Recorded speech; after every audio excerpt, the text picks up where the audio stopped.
America के Donald Trump प्रशासन ने अवैध प्रवासियों पर कार्रवाई करते हुए करीब 18,000 भारतीयों को वापस भेजने का आदेश दिया है। वहीं कनाडा से भी भारतीयों के लिए बुरी खबर आई है, जहां 2025 में दूसरे देशों से कनाडा में पढ़ाई के लिए जाने वाले छात्रों की संख्या 5 लाख से तय की गई है।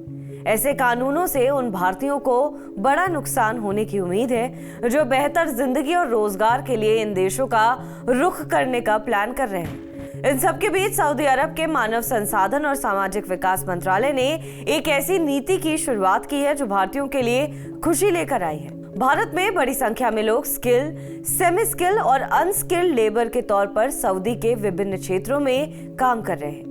MEA के मुताबिक सऊदी अरब में 26 लाख से ज्यादा भारतीय रह रहे हैं। मंत्रालय ने मंगलवार को जबरन श्रम मजदूरी को खत्म करने के लिए एक नई पॉलिसी की शुरुआत की है।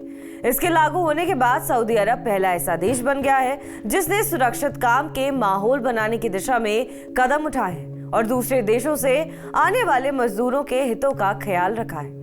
इसके लागू होने से भारत के उन मजदूरों को फायदा होगा जो कम पढ़े लिखे हैं और सऊदी के अनौपचारिक क्षेत्रों में काम कर रहे हैं। सऊदी अरब अंतर्राष्ट्रीय श्रम संगठन के जबरन श्रम सम्मेलन के 2014 प्रोटोकॉल को मानने वाला पहला GCC सदस्य है और अब इस नीति को पेश करने के लिए ऐसा पहला अरब देश बन गया है जो जबरन श्रम को खत्म करने के लिए अंतर्राष्ट्रीय पैमानों पर काम कर रहा है। देश की राष्ट्रीय नीति में व्यापक दृष्टिकोण अपनाया गया है जिसमें ऐसा करवाने वालों पर लगाम और सुरक्षा उपायों के जरिए से जबरन श्रम को खत्म करने की कोशिश करना और पीड़ितों को बेहतर सुरक्षा प्रदान करना शामिल है। कार्य वातावरण नियंत्रण और विकास के उप मंत्री सत्तम अल हरबी ने एक बयान में कहा कि जबरन मजदूरी को खत्म करने के लिए राष्ट्रीय नीति की शुरुआत सऊदी अरब के एक महत्वपूर्ण मील का पत्थर है। ये देश में रहने और काम करने वाले सभी लोगों के लिए एक सुरक्षित वातावरण बनाने और उनके अधिकारों की रक्षा को सुनिश्चित करने के लिए हमारी प्रतिबद्धता को दिखाता है।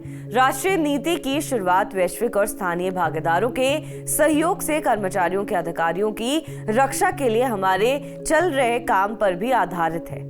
ये नीति जबरन श्रम पीड़ितों के लिए कानूनी, सामाजिक और आर्थिक सहायता करेगी, साथ ही उनकी रिकवरी में भी सहायता करने और फिर से पीड़ित होने के जोखिम से बचाने के तरीकों पर भी ध्यान देगी। ये राष्ट्रीय नीति भी किंग सलमान के विजन 2030 का एक हिस्सा है जिसके जरिए वो दुनिया को ये दिखाना चाहते हैं कि सऊदी अरब काम करने, रहने और घूमने से लेकर हर लिहाज से विकसित देशों से कम नहीं है। बहरहाल इस खबर पर आपका क्या कुछ कहना है हमें कमेंट करके जरूर बताएं। बाकी देश विदेश की तमाम बड़ी खबरों के लिए आप देखते रहें TV9 डिजिटल।